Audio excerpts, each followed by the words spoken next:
جاسوسی اور ایکشن سے بھرپور ایک ایسے نوجوان کی کہانی۔ پاکستانی خفیہ ایجنسیاں بھی جس کا سہارا لینے پہ مجبور ہوئیں، جس نے پاکستان کے خلاف کی گئی عالمی سازشوں کو جڑ سے اکھاڑ پھینکا۔ آگے بڑھنے سے قبل چینل کو سبسکرائب کر لیجئے تاکہ ہر آنے والی قسط آپ تک پہنچ پائے۔ آئیے آج کی قسط کا آغاز کریں۔ مجھے بازوں سے پکڑ کر اتارا گیا اور میں اندھوں کی طرح ٹٹولتا ہوا آگے بڑھتا رہا۔ پھر مجھے کچھ سیڑھیاں اترنی پڑی اور اس کے بعد بالآخر ایک جگہ میری آنکھوں کی پٹی کھول دی گئی تھی۔ میں نے چندیائی ہوئی نگاہوں سے ماحول کا جائزہ لیا۔ مدھم روشنی پھیلی ہوئی تھی۔ ایک وسیع و عریض کمرہ تھا جس میں ایک طرف مسہری پڑی ہوئی تھی، ایک طرف صوفہ سیٹ پڑا ہوا تھا۔ بس یہی کل کائنات تھی اس کمرے کی، باقی پورے کمرے میں اور کچھ نہیں تھا۔ جس شخص نے میری آنکھوں کی پٹی کھولی تھی وہ ایک قوی ہیکل آدمی تھا اور اس کا چہرہ میری نگاہوں کے سامنے تھا۔ سیاہ رنگ کا یہ آدمی نہ جانے کیوں مجھے جانا پہچانا محسوس ہوا۔ اس کی ٹھوڑی میں ایک گڑھا تھا جو قدرتی نہیں تھا بلکہ غالباً یہ کسی زخم کا نشان تھا، اور پھر دوسرے لمحے میرے ذہن میں بجلی سے چمکی اور اس شخص کو میں نے پہچان لیا تھا۔ یہ بہرام شاہ تھا۔ میری اپنی کارروائیوں کے درمیان ایک دفعہ میری اس سے دور ہی سے شناسائی ہوئی تھی۔ کسی نے مجھے اس کے بارے میں بتایا تھا اور میں نے اسے نگاہوں میں رکھا ہوا تھا، لیکن چونکہ کوئی باقاعدہ ملاقات نہیں ہوئی تھی اس لیے فوراً ہی وہ یاد نہیں آ سکا تھا۔ البتہ میری یادداشت نے بالآخر اسے پہچان لیا تھا، تاہم میں نے اسے شناسائی کا اظہار نہیں کیا۔ اس نے تلخ لہجے میں کہا، آرام سے مسہری پر بیٹھ جاؤ اور حالات کا انتظار کرو، اور سنو، اگر کوئی حرکت کرنے کی کوشش کی تو یہاں تمہاری لاش کو ٹھکانے لگانے میں کوئی دقت نہیں ہوگی ہمیں۔ میں نے خوف زدہ ہو جانے کی اداکاری کی اور مسہری کی جانب بڑھ گیا۔ پھر میں نے لرزتی ہوئی آواز میں کہا، جناب کیا آپ میرے ہاتھ نہیں کھولیں گے؟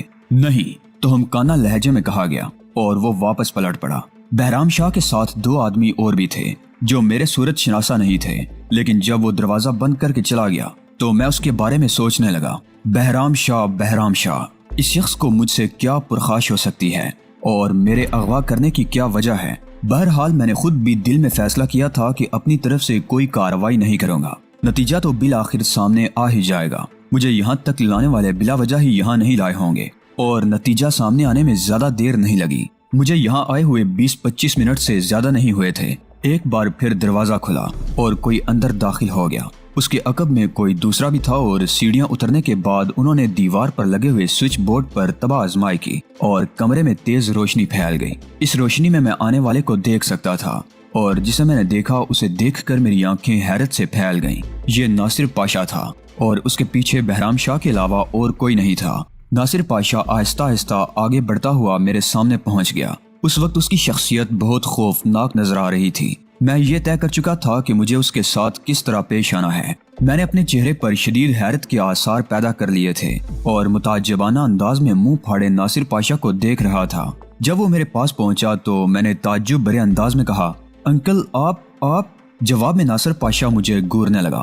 پھر اس نے سرد لہجے میں کہا، ہاں میں، پہچانتے ہو نا مجھے؟ لیکن انکل یہ جگہ اور اس طرح۔ ناصر پاشا نے میری کیفیت کا جائزہ لینے کے بعد بہرام شاہ کی طرف دیکھا اور اسے گردن سے جانے کا اشارہ کیا۔ گویا ناصر پاشا اب اس بات سے مطمئن ہو گیا تھا کہ اس کا مد مقابل اس سے کسی قسم کی کوئی غلط حرکت نہیں کر سکتا اور بری طرح نروس ہے۔ میں خاموشی سے ناصر پاشا کو دیکھتا رہا۔ میرے چہرے پر بدستور حیرت کے آثار منجمد تھے۔ ناصر پاشا میرے سامنے ہاتھ باندھ کر کھڑا ہو گیا اور اس نے تلخ لہجے میں کہا، تم جہانگیر جمال، ڈی آئی جی تیمور جمال کے بیٹے ہو؟ جی انکل، مگر یہ سب کچھ ڈی آئی جی تیمور نے تمہیں اپنے گھر سے نکال دیا ہے۔ اس کا مقصد ہے کہ آپ میرے ڈیڈی سے مل لیے ہیں؟